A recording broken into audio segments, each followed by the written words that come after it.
What do you think of winter, Max? You hate it, don't you?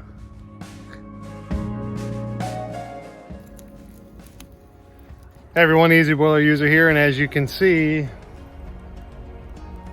it's not spring.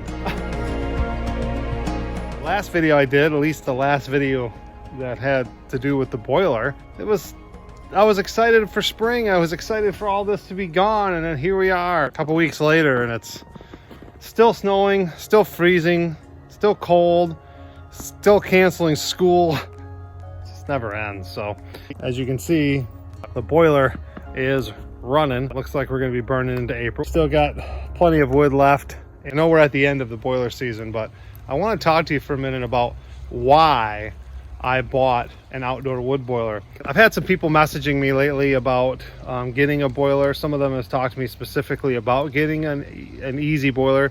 I'm excited for them to start their journey. You know, for me, it was a couple-year process. I weighed the costs, I weighed the ups and downs. I watched video after video about the pros and the cons, and a video like what you're probably watching here when you looked on YouTube. Let's close this up and quit wasting the old BTUs. I have a big fireplace inside. I'd ever own a home again that doesn't have a fireplace. I had debated on doing a stove, putting a wood stove into the house. My house is 3,000 square feet, including the basement. We have wood stoves out there that will, you know, heat the home. There's plenty of wood stoves out there that will handle the load and could do those things. But the cost of a good wood stove like that, and then having to pipe it 2 stories up, I'd have to go about 25 feet up. This is the garage, and then you can see the second story there. So the cost of having to pipe that up there was pretty substantial. When I looked at it compared to the Easy Boiler, at the time the Easy Boiler was like $5,000. So I could have all the benefits of an outdoor wood boiler, mainly having the mess out here and the smell out here and the fire risk outside versus inside with an indoor wood stove for around the same price.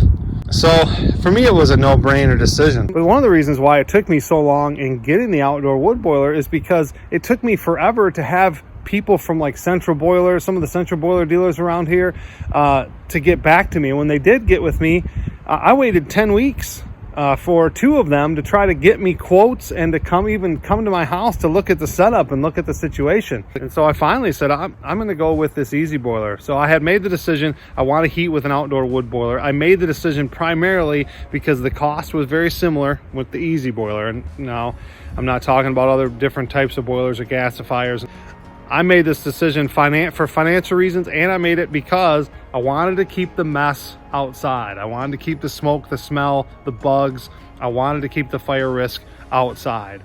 And so I made that decision, and looking back on it 2 years later, I don't regret it one single bit.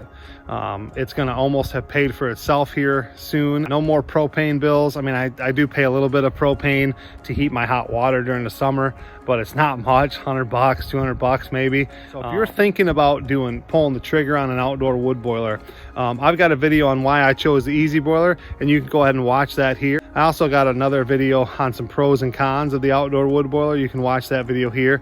And if you like this content and you want to subscribe to the channel, you can always do that there.